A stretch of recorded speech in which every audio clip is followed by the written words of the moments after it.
Hello बच्चों, कैसे हो? ठीक हो? आप देख रहे हैं खूबसूरत सा चैनल आनंद ट्यूटोरियल सेंटर फिजिक्स बिहार वाला। तो आइए आज हम स्टार्ट करते हैं कैपेसिटर का दूसरा वीडियो यानी पार्ट 2। तो हम लोग प्रीवियस वीडियो में चर्चा कर चुके हैं कि कैपेसिटर क्या है और कैपेसिटेंस क्या है। तो कैपेसिटर एक इलेक्ट्रिकल डिवाइस था जो चार्ज को होल्ड करके रखता था, और कैपेसिटेंस क्या है तो चार्ज को कितना होल्ड करके रखता है वो कहलाता है कैपेसिटेंस, विद्युत धारिता कहलाता है। तो चलिए और हम आगे बढ़ाते हैं। कैपेसिटेंस,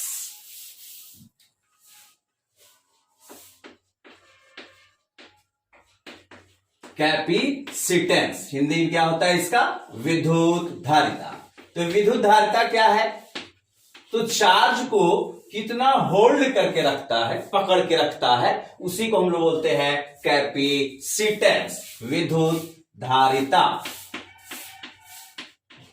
ठीक है, इसे हम लोग कैपेसिटेंस को इसे सी द्वारा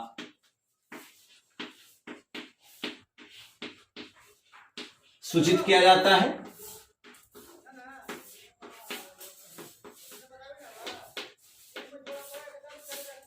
और इसका एसआई मात्रक या पहले नंबर इसे सी द्वारा सूचित किया जाता है। और सी का जो फार्मूला आया था वो आया था आपका Q बटा V, जहां पर Q क्या है? इलेक्ट्रिक चार्ज, और V क्या है? Electric potential. ये दोनों का जो रेशियो होता है किसी भी कंडक्टर का वो एक कांस्टेंट आता है, यानी इनका रेशियो एक फिक्स आता है, फिक्स वैल्यू होता है। उसी फिक्स वैल्यू को हम लोग क्या कहते हैं? कैपेसिटेंस कहते हैं। यानी C क्या है? एक प्रकार का एक कांस्टेंट राशि है। ये जो वैल्यू आता है वो एक कांस्टेंट वैल्यू आता है। कांस्टेंट, कांस्टेंट का हिंदी हो जाएगा नियतांक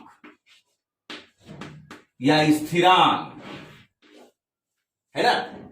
या आप कह सकते हैं अचर, इसको अचर भी कह सकते हैं। ठीक है, इसका एसआई मात्रक प्रीवियस वीडियो में हम चर्चा कर चुके थे। इसका एसआई मात्रक होता है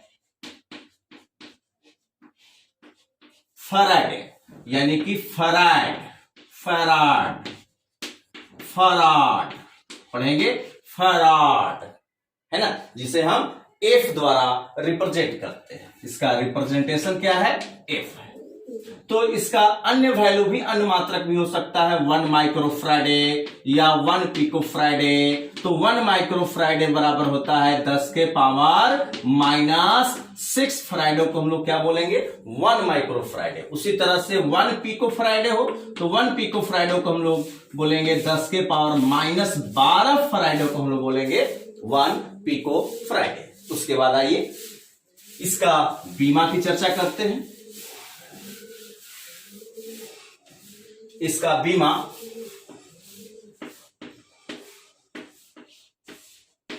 डायमेंशन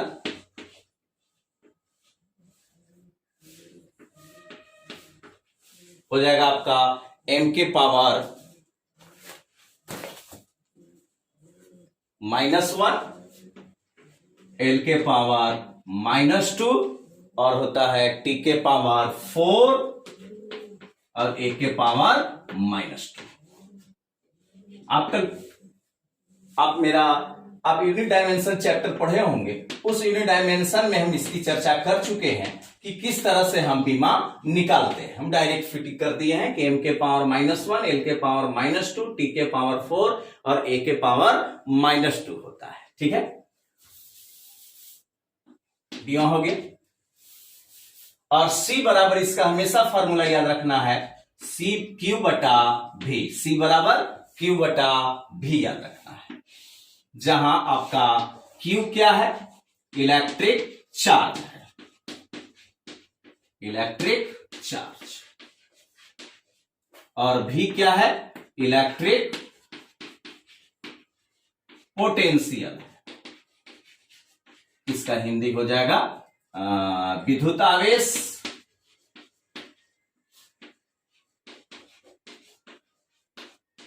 और इसका हिंदी हो जाएगा विद्युत विभव। ठीक है, ये था मेरा कैपेसिटेंस। याद रखना है कि Q बटा V यानी इलेक्ट्रिक चार्ज और इलेक्ट्रिक पोटेंशियल का जो रेशियो होता है वो एक कांस्टेंट रेशियो आता है, उसी कांस्टेंट का नाम है कैपेसिटेंस।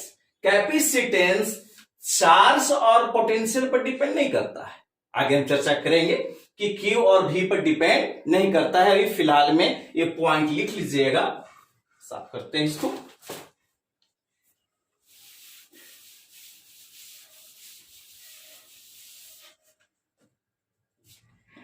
यानी कि कैपेसिटर का कैपेसिटेंस, कैपेसिटर का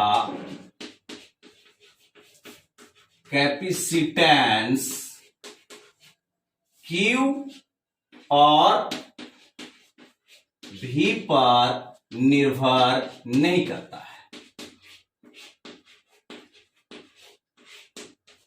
किस पर निर्भर करता है?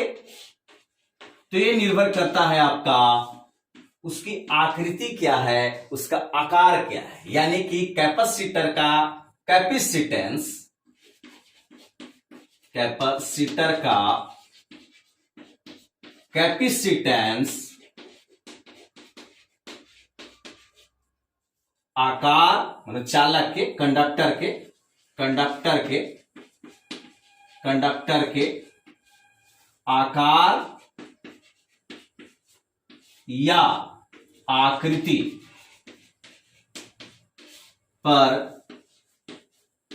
निर्भर करता है। और किस पर निर्भर करता है?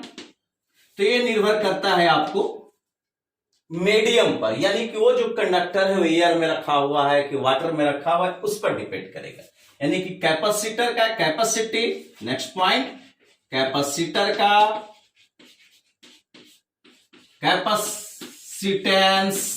कैपेसिटेंस है ना, मीडियम पर,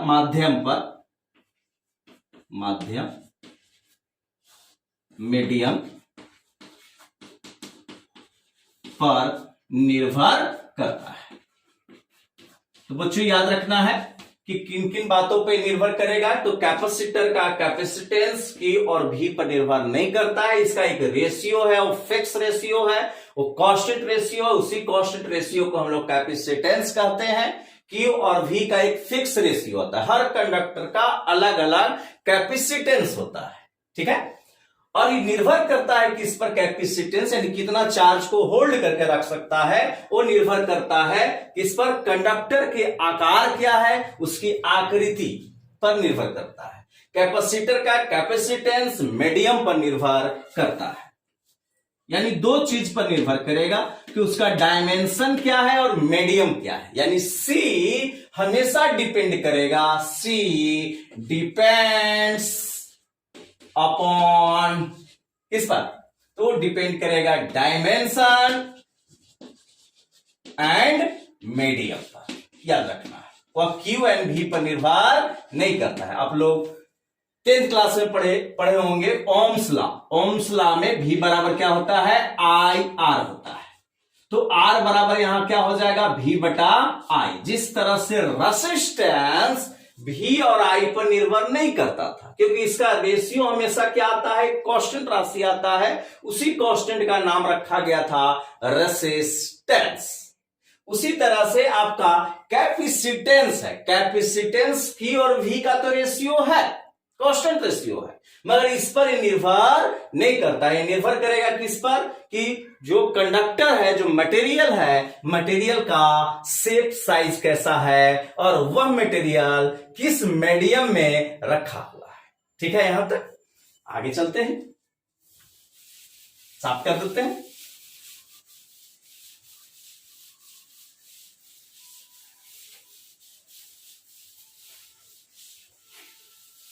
अब आइए सिंबल ऑफ कैपेसिटर।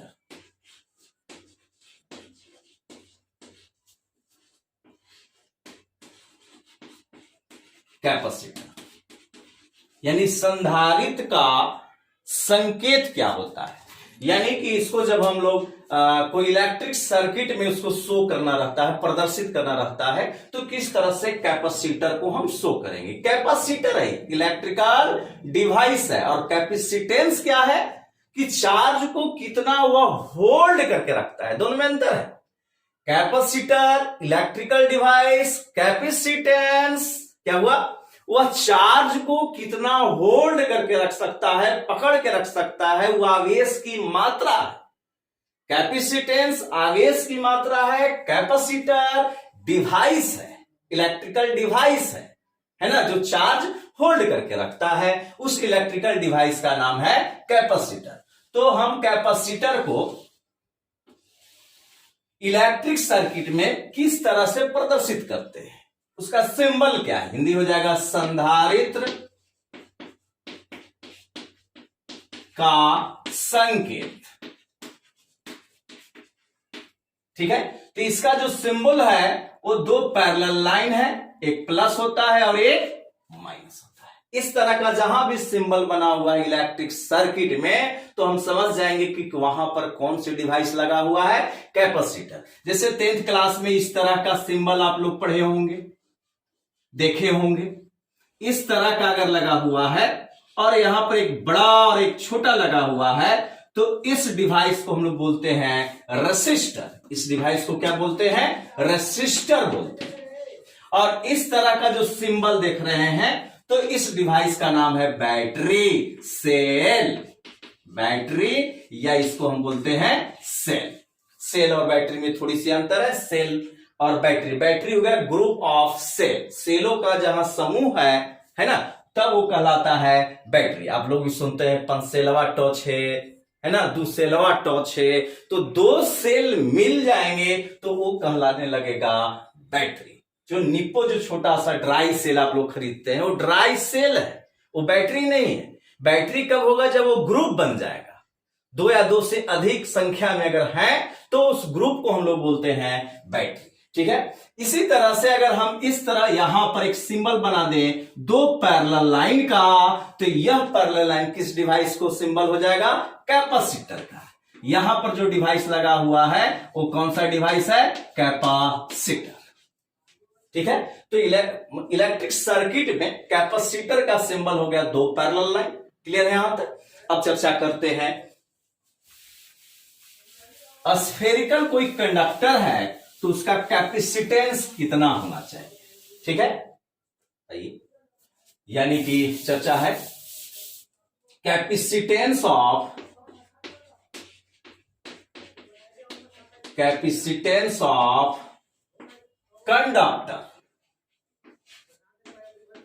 कंडक्टर का, चालक का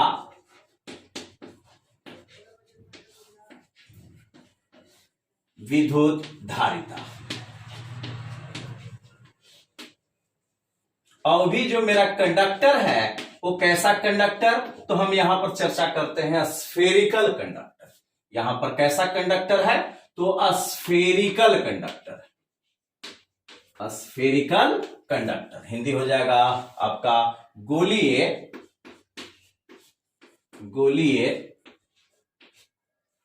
चालक का विद्युत धारिता हम निकालते हैं। तो मानते हैं कि कोई मेरा एक गोला है r त्रिज्या का। ठीक है, एक गोला है, स्फेरिकल कंडक्टर है, जो उसका रेडियस कितना है, r है, और इस पर जो हम चार्ज दिए हुए हैं वो +q चार्ज दिए हुए हैं। तो आप लोग पढ़ चुके हैं कि कंडक्टर में जो चार्ज का डिस्ट्रीब्यूशन होता है वो आउटर मोस्ट लेयर पर होता है, आउटर मोस्ट लेयर पर। यानी कि चार्ज ऐसी देंगे तो यह चार्ज फैल जाता है, यानी कि आउटर जो सरफेस है, बाहरी जो सतह है, उस सतह पर यह चार्ज फैल जाएगा। ठीक है, चार्ज अगर फैलेगा तो इसके पास आपका क्या आ गया होगा, इलेक्ट्रिक पोटेंशियल। तो इलेक्ट्रिक पोटेंशियल कितना इसके पास आ गया होगा, इस गोला के पास, इस स्फेरिकल कंडक्टर के पास। तो आप लोग पढ़ चुके हैं 1/4 पाई एप्सिलॉन नॉट Q/R। याद पड़ा, बिल्कुल राइट। यानी V बराबर हो गया 1/4πε0 Q/R। अब हमको क्या निकालना है, इस गोला का कैपेसिटेंस निकालना है। तो आप जानते हैं कि कैपेसिटेंस बराबर यानी C बराबर क्या होता है, Q/V होता है, Q/V होता है। तो C बराबर चार्ज इसको कितना दिए थे, Q दिए थे।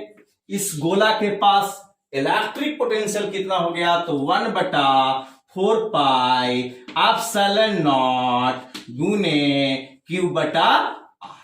बिल्कुल राइट, Q से Q कैंसिल हो गया, ए वाला जो पार्ट है ऊपर चला जाएगा। तो हमारा देखिए तो C बराबर फार्मूला आ गया 4πε0 इंटू R। क्लियर है। यदि यह गोला एयर में रखा हुआ है, मीडियम क्या है मेरा, एयर है, माध्यम क्या है, एयर है, तो फार्मूला आ गया C बराबर 4πε0 इंटू R। यदि यही किसी माध्यम में अगर रखा हुआ रहता तो फार्मूला हो जाएगा आपका C बराबर 4πε0 गुने कैपिटल R।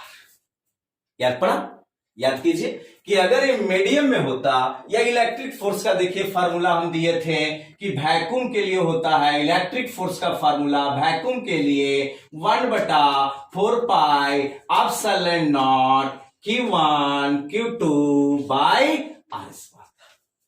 अगर कोई मीडियम में था तो आप लोग को फार्मूला दिए थे 1/4πε0 गुने Q1 Q2 by R²।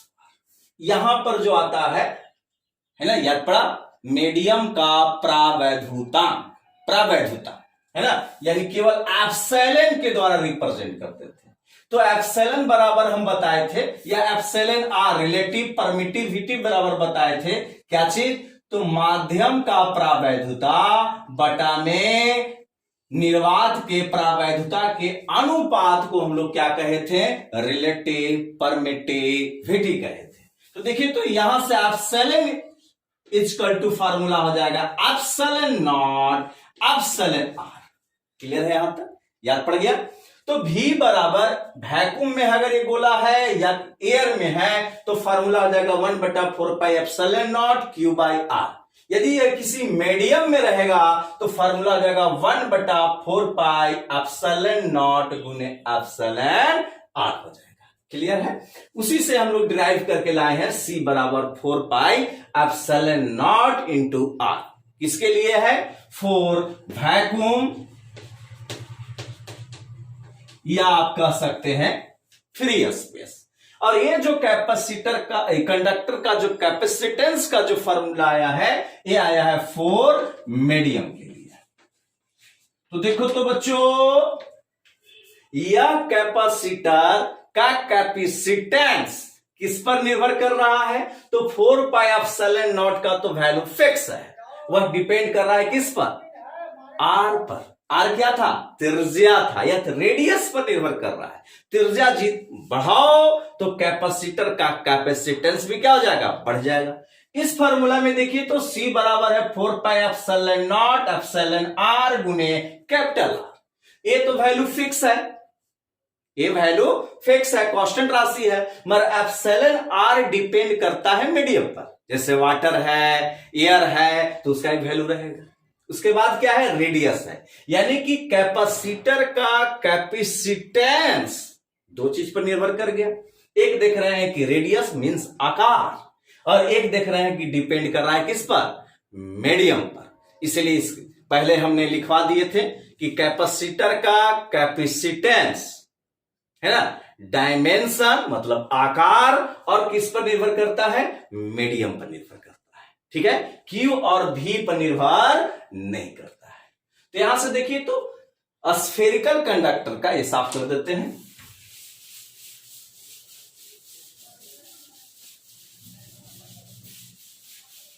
Spherical conductor का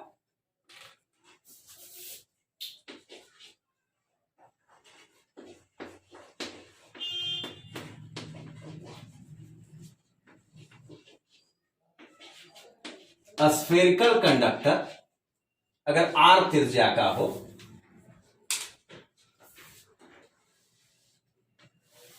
स्फेरिकल कंडक्टर आर त्रिज्या का है और इसको हम चार्ज कितना दे रहे हैं, +q चार्ज दे रहे हैं, तो इसका आउटर सरफेस पर फैलता है चार्ज, ये जानते हैं आप लोग,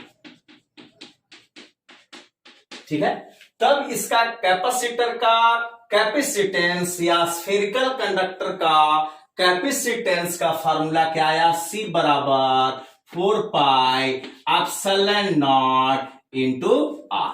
ये कब आ रहा है, जब आपका मीडियम नहीं हो, मीन्स वैक्यूम या फ्री स्पेस, यानी फॉर फ्री स्पेस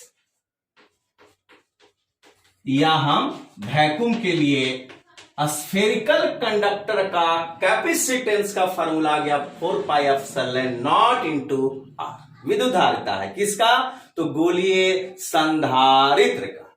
अगर यही अगर मीडियम होता तो कैपेसिटर का कैपेसिटेंस का फार्मूला देखिए 4πε0 εr गुने R हो जाता है। बिल्कुल राइट, ठीक है। अब जरा सोचिए कि कैपेसिटर स्फेरिकल कंडक्टर का कैपेसिटेंस 1 फराडे का बनाना है, 1 फराडे का हमको तैयार करना है, तो हमको कितना त्रिज्या का हमको स्फेरिकल कंडक्टर होना चाहिए, ठीक है। क्वेश्चन यही है कि 1 फराडे है ना, कैपेसिटेंस बनाने के लिए कंडक्टर की त्रिज्या कितनी होनी चाहिए, यहीं पर चर्चा कर देते हैं। यानी कि कैपेसिटर का कैपेसिटेंस यानी सी हमको कितना चाहिए, 1 फराडे का चाहिए। तो 1 फराडे के बनाने के लिए स्फेरिकल कंडक्टर का त्रिज्या कितना होना चाहिए, ये ज्ञात करते हैं।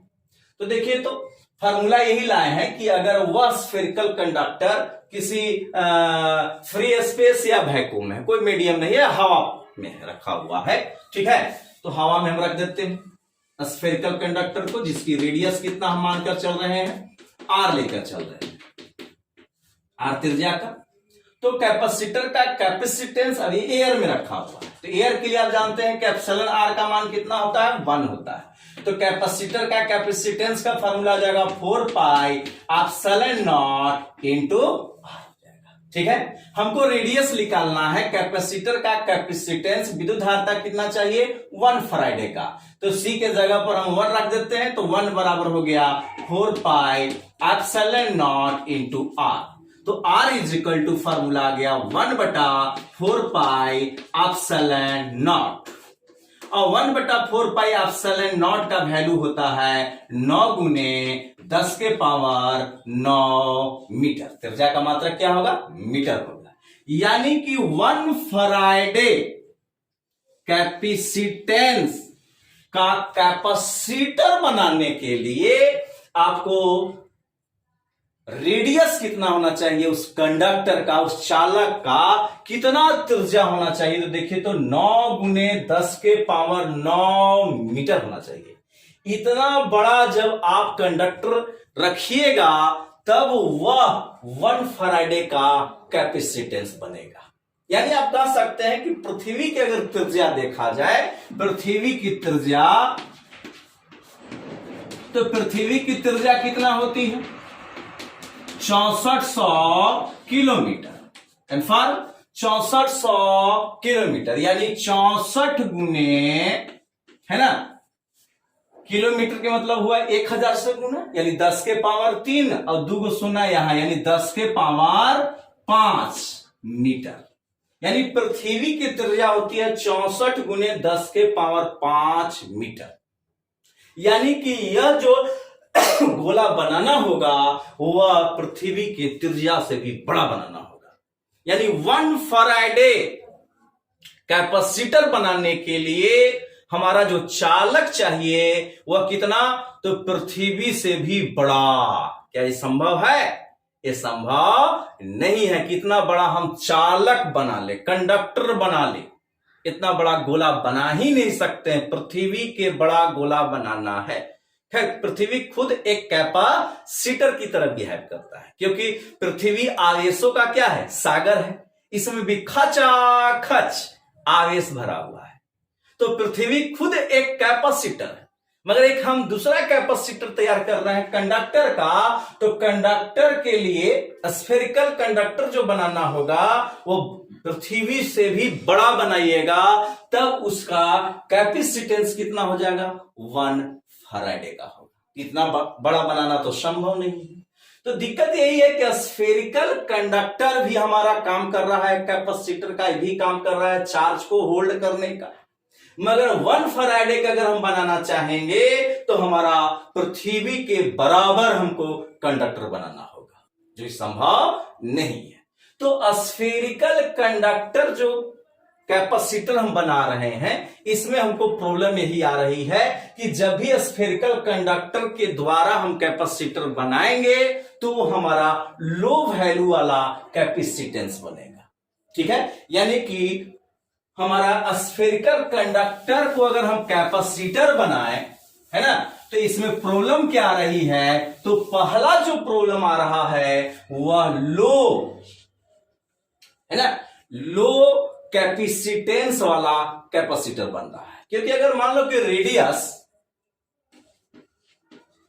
लो कैपेसिटेंस, यानी कि हम स्फेरिकल कंडक्टर से स्फेरिकल कंडक्टर के माध्यम से हम कैपेसिटर तो बनाएंगे, मगर उस कैपेसिटर का कैपेसिटेंस हमारा क्या रहेगा, बहुत ही लो रहेगा, very low capacitance, very low capacitance है इसका। स्फेरिकल कंडक्टर का दिक्कत यही है कि हमको कैपेसिटर तो बनेगा, कैपेसिटर तो बन जाएगा, मगर इस कैपेसिटर का कैपेसिटी क्या रहेगी, लो रहेगा। ठीक है, दूसरा चीज क्या अभी हम लोग देखें कि स्फेरिकल कंडक्टर था, ठीक है, तो इसके चारों दिशाओं में एनर्जी फैला हुआ है, यानी इलेक्ट्रिक फील्ड, अगर इलेक्ट्रिक लाइंस ऑफ फोर्स दर्शाएंगे हम तो चारों दिशाओं में दर्शाएंगे हम, यानी चार्ज पार्टिकल अगर यहां भी रहेगा तो इस पर एनर्जी लगाएगा, वर्क करने लगेगा। अगर निगेटिव चार्ज है यहां पर तो इस पर भी क्या लगाएगा, बल लगाकर इसको खींचना शुरू करेगा। यानी कहने का मतलब है कि जो स्फेरिकल कंडक्टर इस तरह का है तो इसकी एनर्जी डिस्ट्रीब्यूटेड है, इसकी एनर्जी बाउंडेड नहीं, इसकी एनर्जी बर्बाद हो रहा है। यानी कि यहां पर चार्ज है तो इसको भी खींचेगा, इसका भी नेगेटिव चार्ज है तो इसको भी खींचने लगेगा, तो इसको खींचने में ही इसकी एनर्जी क्या हो जा रही है, लॉस हो जाएगी। तो स्फेरिकल कंडक्टर में हमको पहला प्रॉब्लम क्या आ रहा है कि वेरी लो कैपेसिटेंस तैयार है, यानी इसकी धारिता क्या है, विद्युत धारिता क्या है, कम है। जब भी तैयार होगा तो कम विद्युत धारिता वाला कैपेसिटर इस तरह का बनेगा। दूसरा चीज क्या है कि energy is not bonded, not bonded, यानी कि एक तरह से बंडा की तरह काम कर रहा है। बंडा जो होता है अपना जवानी इन्होंने खो देता है, उसी तरह से ये भी आपका स्फेरिकल कंडक्टर का जो कैपेसिटर तैयार हो रहा है तो इसकी भी एनर्जी क्या हो रही है, बर्बाद हो रही है, क्योंकि इधर भी चार्ज पार्टिकल रहेगा तो उसको भी खींचेगा, इधर भी चार्ज पार्टिकल रहेगा तो इसको भी खींचेगा, तो इसकी एनर्जी क्या हो जा रही है, बर्बाद हो जा रही है। तो स्फेरिकल कंडक्टर का जो कैपेसिटर होता है उसमें दो प्रॉब्लम आ गई। पहला वेरी लो कैपेसिटेंस, यानी कि इस तरह का जो कैपेसिटर बनेगा उसका विद्युत धारिता कम होगा, और दूसरा चीज कि एनर्जी जो इसका इलेक्ट्रिक एनर्जी है इज नॉट बाउंडेड, बंडा की तरह ही काम कर रहा है।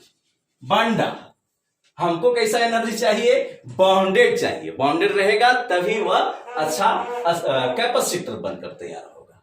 ठीक है, और आगे का वीडियो देखने के लिए लाइक, कमेंट और सब्सक्राइब करना नहीं भूलिए। आज का लेक्चर यही समाप्त करते हैं, धन्यवाद।